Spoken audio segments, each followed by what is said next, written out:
Bueno, pues ya sabéis, soy Rosa López, perdón, Rosa López Moni, bióloga y nutricionista, y nada, quiero agradeceros a todos vuestra presencia aquí y a Inmunotest por invitarme una vez más, muchas gracias.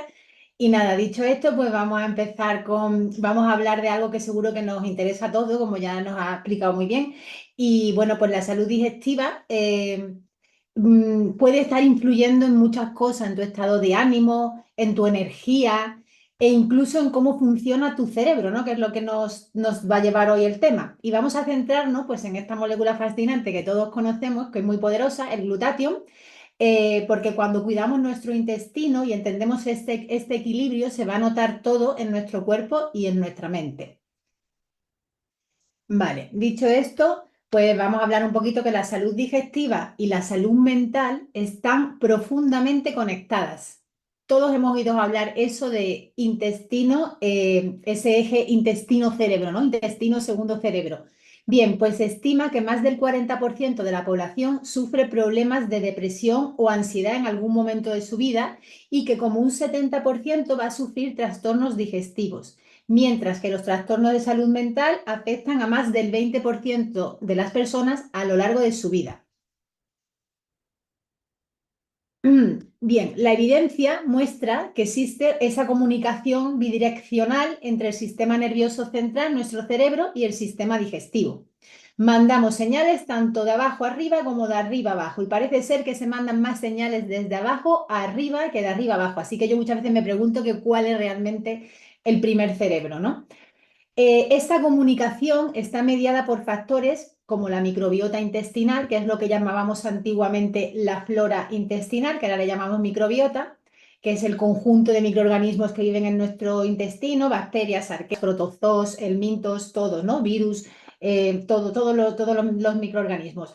Y también está mediada por nuestro sistema inmunológico. Sabemos que más del 70% de nuestras defensas están en el intestino, y por neurotransmisores que muchos de ellos además se sintetizan en el intestino.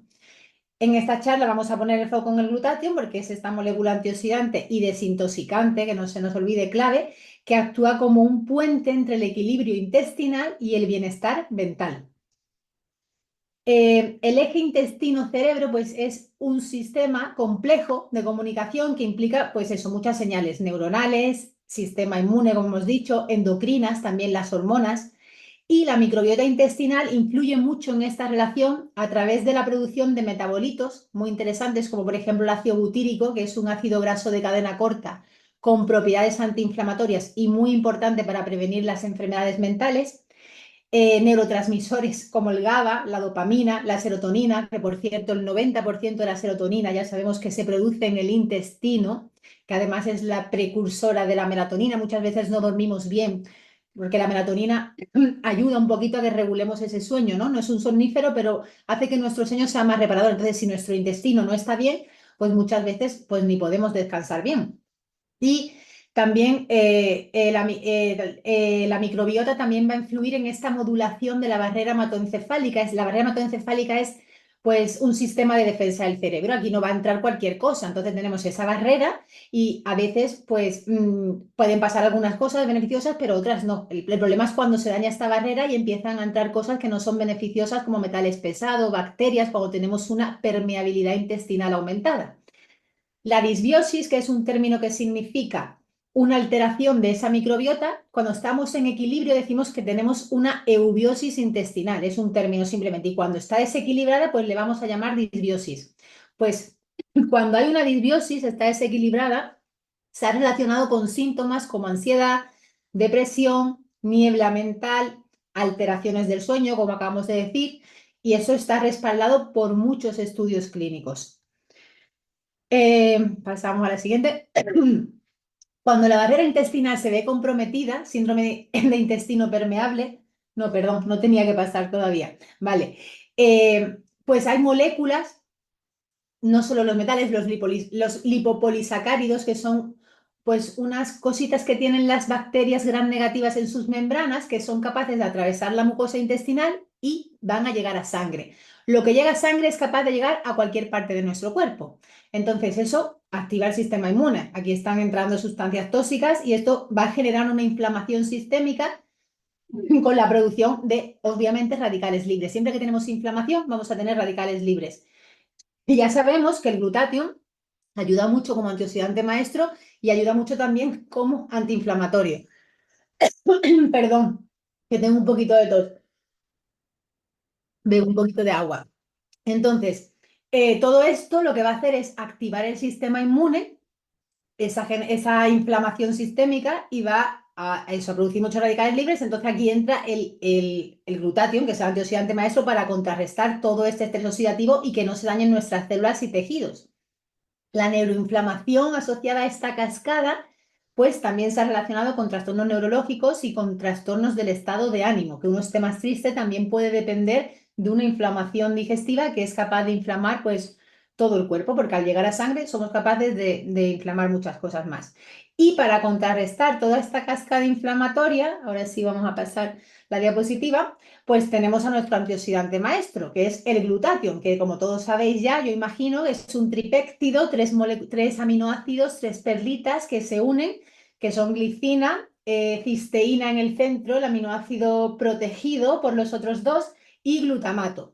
Y está presente en todas las células de nuestro cuerpo, ¿vale? Especialmente en nuestros filtros, porque allí pues hay mucha más oxidación y pues ahí van todas las toxinas, es lógico. Entonces, sabemos que el glutatión tiene muchas funciones esenciales, pues el antioxidante maestro es capaz de neutralizar radicales libres, especies reactivas de oxígeno. Además, es muy potente regenerando otros antioxidantes como la vitamina C y la vitamina E, que dejan de ser funcionales y se convierten en oxidantes, pues el glutatión llega y es capaz de regenerarlas. Además, participa en la detoxificación hepática, todos los procesos de detoxificación, importantísimo, y modula la respuesta inmune y también ayuda a las mitocondrias. Tiene muchas funciones, más de 1500 funciones, pero vamos a resumir un poquito las más importantes. Bueno, algunos estudios han demostrado que niveles bajos de glutatión están presentes en ciertas patologías mentales como el Parkinson, el Alzheimer, el autismo, enfermedades también hepáticas y trastornos de ansiedad. Es esencial para mantener la integridad de la barrera intestinal y con ello la salud neurológica. Hay muchos estudios recientes que sugieren que el Alzheimer podría tener un componente importante intestinal. Se ha observado que ciertas disbiosis, el desequilibrio que hemos dicho que iba a significar eso del intestino, de los microorganismos del intestino, pues va a producir procesos inflamatorios en el intestino que van a aumentar la producción de ciertas proteínas mal plegadas, como la beta-amiloide y la tau, que están muy relacionadas con la neurodegeneración. Son las proteínas que encontramos en estos pacientes que tienen Alzheimer. Y esta inflamación intestinal crónica y la permeabilidad, es decir, que el intestino tenga agujeritos un poquito más grandes de lo normal y empiezan a pasar cosas que tendrían que salir vía fecal y son capaces de llegar a sangre, pues esa permeabilidad intestinal puede favorecer el paso de todos estos metabolitos tóxicos y citoquinas inflamatorias también en el cerebro, exacerbando la acumulación de estas proteínas, haciendo que el cerebro acumule más estas proteínas. Además, la microbiota intestinal va a modular la función del sistema inmune, sabemos que tiene una función muy importante en el sistema inmune, y la barrera hematoencefálica, ese filtro que tiene el cerebro para no dejar pasar cualquier cosa. Y entonces, bueno, pues todas estas influencias pueden facilitar o frenar la neuroinflamación asociada a, por ejemplo, esta enfermedad como el Alzheimer. Un intestino sano con una buena producción de ácidos grasos de cadena corta, como hemos dicho antes, el ácido butírico, y bajo estrés oxidativo, va a contribuir a que tengamos un sistema nervioso mucho más resistente a todo este deterioro cognitivo. Hay otra enfermedad también que se ha relacionado mucho con el intestino, que es el Parkinson, que es otra enfermedad mental. Hay evidencia sólida que apunta que la enfermedad puede iniciarse en el intestino, particularmente a través de la acumulación de una proteína que se llama alfa-sinucleína. En el sistema nervioso entérico se forma ahí, y esta proteína, que es otra proteína mal plegada, similar a la del Alzheimer, pero es otra, que es la que se relaciona con el Parkinson, es capaz de ir migrando hacia el cerebro por el décimo par craneal, es capaz de ir pues escalando por el nervio hasta que llega al intestino. Entonces, por el nervio vago llega la sustancia negra y, bueno, pues parece ser que su producción es intestinal, ¿vale? Entonces, al final, pues, ¿dónde está el problema? ¿En el intestino o en el cerebro? Empezó en el intestino, pues ese es el origen, ahí es donde lo tenemos que tratar. Hay cientos de estudios ya que han demostrado que la microbiota intestinal en personas con Parkinson está alterada, con una menor diversidad y mayor presencia de bacterias proinflamatorias. Y esta disbiosis, este desequilibrio, pues sumada a la permeabilidad intestinal, pues facilita un entorno neuroinflamatorio en el cerebro. El glutatión, ¿por qué es relevante aquí? Pues porque protege frente a la toxicidad mitocondrial, que también se ve mucho en esta enfermedad, en el Parkinson, protege contra la inflamación, es un potente eliminador de radicales libres y se ha visto que la deficiencia de glutatión en la sustancia negra es un hallazgo temprano en pacientes para diagnosticarlo con una etapa temprana, ¿no? En pacientes con esta enfermedad. Podría ser un factor clave para diagnosticar la enfermedad con antelación. Se ve que en esa sustancia que es donde se produce todo el lío, digamos, pues empieza a haber poquito glutatión. Entonces, vamos a ver qué cosas agotan el glutatión y cómo afecta a la serotonina y al GABA, que son dos neurotransmisores también muy importantes. Hay varios factores que pueden reducir el glutatión, como tener un estrés crónico, porque el estrés aumenta la demanda de antioxidantes. Fármacos también, paracetamol, antibióticos, antipsicóticos, también pueden agotar el glutatión. Infecciones crónicas, enfermedades autoinmunes y neurodegenerativas, exposición a contaminantes ambientales. Si el glutatión ayuda mucho a eliminar tóxicos, pues si hay muchos tóxicos vamos a gastar más glutatión. Tiene toda la lógica, metales pesados, pesticidas. Dietas pobres en proteína y no tomar mucho azufre porque el glutatión es capaz de regenerarse y el átomo principal que tiene ese aminoácido protegido, que es la cisteína, que le da ese poder reductor, es el azufre. Luego nuestra dieta tiene que ser muy alta en azufre para que nosotros también seamos capaces de regenerar ese glutatión nuestro, que nuestro cuerpo también es un gran reciclador. Bueno, pues hay muchos estudios que muestran que pacientes con estrés oxidativo elevado y trastornos neuropsiquiátricos pues presentan niveles reducidos de glutatión. Eso está demostrado. Otro tema importante es la relación del glutatión con la serotonina, ese aminoácido, perdón, ese neurotransmisor tan importante que le llamamos la hormona de la felicidad, porque también tiene una función hormonal, que es el precursor de la hormona del sueño, la melatonina. Bien, pues el triptófano puede derivarse a dos vías. Cuando todo está bien, todo está en armonía, no hay inflamación, el triptófano se va a convertir en serotonina, que es lo que nos interesa para que seamos felices, la hormona de la felicidad. Pero si hay inflamación, muchos radicales libres, este glutatión se puede desviar a la vía de las quinunerinas, que eso ocurre cuando el cuerpo tiene inflamación, estrés oxidativo, es como una cadena. Si yo estoy mal, empieza a ir todo mal. Entonces se generan metabolitos tóxicos como el ácido quinolínico, que es neurotóxico, afecta mucho al cerebro y bueno, pues lo que condiciona es que se vaya hacia un lado a otro, esta bifurcación, es la inflamación crónica y el aumento de citoquinas proinflamatorias que van a estimular una enzima, y tampoco me voy a meter mucho la IDO, que desvía el triptófano hacia las vías de las quinunerinas, que no nos interesa, porque no va a haber serotonina. Si nos llevamos el triptófano a esta vía, pues empezamos a no dormir bien, a no estar felices. No nos interesa esa vía, ¿vale? Y también hay que hablar de la microbiota. Algunos microorganismos intestinales expresan una enzima que es la beta-glucuronidasa, que es una enzima que puede afectar la recirculación de compuestos como estrógenos, fármacos y metabolitos del triptófano, también modificando su biodisponibilidad. Luego es importante que tengamos una buena microbiota, que consumamos probióticos en forma de alimentos como el kéfir, la kombucha, el chucrú, conocéis, ¿no? Los fermentados. Y todo esto pues influye indirectamente en la cantidad de triptófano disponible para la síntesis de serotonina. No. Entonces, el glutatión es clave para mantener este equilibrio metabólico por varias razones. Modula el estrés oxidativo que promueve la vía inflamatoria del triptófano. A menos estrés oxidativo, el triptófano se va a derivar más hacia la vía que nos interesa. Y además, ese entorno con menos estrés oxidativo también va a disminuir a esta enzima, la IDO, que era la que favorecía que se fuera hacia la vía de las quinunerinas. Además, el glutatión protege el sistema nervioso de los efectos tóxicos de ciertos metabolitos, como ese ácido que hemos dicho que se generaba, quinoloónico, que es muy neurotóxico y se eleva en estados de inflamación. O sea, que aunque esa vía se activase, si nosotros tenemos mucho glutatión, seremos capaces de mitigar los efectos negativos que nos está produciendo esa vía que no nos interesa. Es un pedazo de antioxidante en el sistema nervioso central también, entonces el glutatión amortigua todos los daños que esta vía pudiera causar, ¿vale? Lo ideal es que no nos derivemos a esa vía, pero aún derivándonos, el glutatión nos va a ayudar. Y además también el glutatión pues, va a apoyar la integridad intestinal, que un intestino con una buena barrera intestinal pues va a tener menos inflamación y no va a haber esa traslocación, esa migración de sustancias tóxicas como las lipoproteínas, esas sustancias que tienen las bacterias gram negativas que son capaces de llegar a sangre y producir pues un desequilibrio. En resumen, el glutatión va a proteger las neuronas serotoninérgicas del daño oxidativo, va a favorecer la síntesis de serotonina, nos va a hacer más felices. Previene la desviación del triptófano hacia la vía de la quinunerina, favoreciendo que se convierta en serotonina, por lo cual eso vamos a ser más felices. Y regula la actividad de la enzima triptófano hidroxilasa, que es necesaria para la síntesis de serotonina también, que es muy sensible al estrés oxidativo. Cuanto menos estrés oxidativo, mejor va a funcionar esa enzima para que el triptófano se vaya hacia esa vía. Y al reducir la inflamación intestinal, va a favorecer una microbiota que produzca más triptófano biodisponible y más serotonina. Hay otro aminoácido importante que es el GABA, que también tiene una relación importante. El glutatión mantiene la función mitocondrial adecuada en las neuronas GABAérgicas, hace que sus mitocondrias funcionen bien para que se pueda sintetizar GABA, que es un neurotransmisor también muy relajante que tenemos que tener, que nos protege el sistema nervioso frente a neuroinflamación y además también está implicado en la ansiedad y en el sueño, con lo cual muy bien.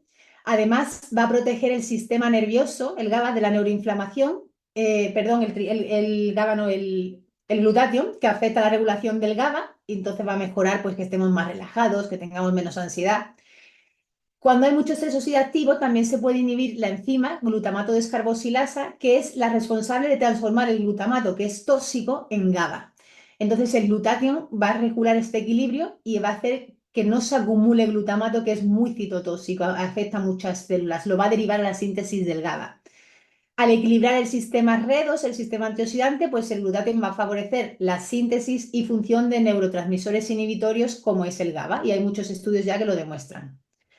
Bueno, entonces, ¿cómo podemos potenciar nosotros el glutatión? Pues podemos aumentar el glutatión endógeno, la producción nuestra propia, dándole precursores como puede ser la N-acetilcisteína, pero sabemos que al final la N-acetilcisteína es una cisteína protegida con un grupo acetilo, pero como no es la forma natural que nos la aporta la naturaleza, pues al final no alcanza los mismos efectos que podemos alcanzar con nuestra proteína, nuestro aislado de proteína, que es el inmunocal, porque primero tiene algunos efectos secundarios, ¿sabéis? Como por ejemplo problemas digestivos y luego pues también que su duración es poquita, dura 2-3 horas en sangre, entonces tendrías que estar tomándolo mucho continuamente para poder tener una buena producción de glutatión. Sí podemos dar algunos, existen moléculas que actúan como una sinergia con el glutatión, como puede ser el ácido alfa-lipoico, que también nos ayudaría a aumentar el glutatión, pero lo mejor para potenciar el glutatión son dos cosas: aportar la proteína biodisponible, más biodisponible que tenemos, que es la proteína que creamos para nuestros bebés que no saben digerir bien y tenemos que hacer una proteína muy biodisponible, que es lactancia, la extraemos de la leche, lactancia materna, o pues la podemos coger de la vaca que también está produciendo esa proteína muy biodisponible para sus terneritos, pero le vamos a quitar la parte que no nos gusta, que son esas caseínas que nosotros no reconocemos como propias en nuestra especie, para que no nos haga problemas inmunológicos. Nos vamos a quedar solo con la parte que nos interesa y le vamos a quitar también al máximo, al menos al 99%, la lactosa. ¿Para qué? ¿Por qué? Porque cuando nos vamos haciendo mayores, de los 0 a los 2 años, por ejemplo, que es muy significativo, la lactasa, que es la enzima que ayuda a digerir los lácteos, disminuye un 50%. ¿Por qué? Porque ya el lactante a los 2 años está empezando a comer muchos alimentos y no necesita tanta enzima. Pues imaginaros cuando tenemos 30 o 40 años. Solamente algunas personas que han mutado, que se les llama persistentes a la lactasa, la siguen manteniendo activa en la edad adulta. Por eso muchas veces nos ha sentado bien la leche, pero de repente nos empieza a sentar fatal, porque vamos disminuyendo la síntesis, porque no estamos programados para seguir tomando lactosa tanto tiempo. Entonces nos vamos a quedar con la parte que nos interesa, que son este suero, que además de aportar la cisteína, nos va a aportar proteínas muy importantes para el sistema inmunológico, como la transferrina, todo, igual que una lactancia materna, inmunoglobulina A. Y otra cosa muy importante para poder aumentar ese glutatión en nuestro cuerpo es aportar azufre, porque el azufre nos va a ayudar a reciclarlo. Y con azufre vamos a hacer que la cisteína vuelva a ser, vuelva a ser funcional y entonces pues no hay problema, que es el aminoácido limitante. Vale. Estrategias prácticas, ¿no? Para poder, unas claves para apoyar que tu glutatión funcione y apoyemos ese eje intestino-cerebro. Pues lo hemos dicho ya, dieta rica en azufre, incluye pues crucíferas, el brócoli, o podemos meter también nuestro booster verde que tienen las crucíferas y nos aporta este azufre, cebolla, ajo. Descansar también es importante, hay que dormir al menos 7-9 horas por la noche para reparar tejidos. Cuando estamos durmiendo es cuando se activa nuestro sistema linfático. Una persona que no duerme bien empieza a tener muchos problemas porque deja de desintoxicar. Es importantísimo dormir porque en el sueño el cuerpo se repara. Gestión del estrés, pues si te tienes que ayudar con técnicas de medicación, respiración, yoga, pues perfecto. Todos tenemos estrés, pero eso hay que saber gestionarlo. Microbiota sana, consumir prebióticos y también podríamos consumir probióticos. Los prebióticos son la fibra que alimenta nuestras bacterias y los probióticos son directamente las bacterias. Los probióticos serían los fermentados. Y un prebiótico sería, por ejemplo, la alcachofa, que tiene mucha inulina, que es una fibra que va a alimentar a nuestras bacterias buenas. Y luego hay que evitar los tóxicos en la medida de lo posible, fármacos innecesarios, tabaco, alcohol, porque todo eso nos va a consumir glutatión. Cuidar el intestino, ¿no? En conclusión, es cuidar el cerebro. El glutatión es una molécula silenciosa, pero muy poderosa, que protege nuestra salud mental, inmunológica, nuestra salud digestiva. No podemos hablar de bienestar integral sin considerar su papel. Y las decisiones diarias que tomamos sobre lo que comemos, cómo dormimos, cómo gestionamos nuestras emociones, van a afectar directamente a este sistema tan importante. La salud no se encuentra, se cultiva y pues es importante eso, que la cuidemos. Y con esto termino mi presentación. Muchas gracias.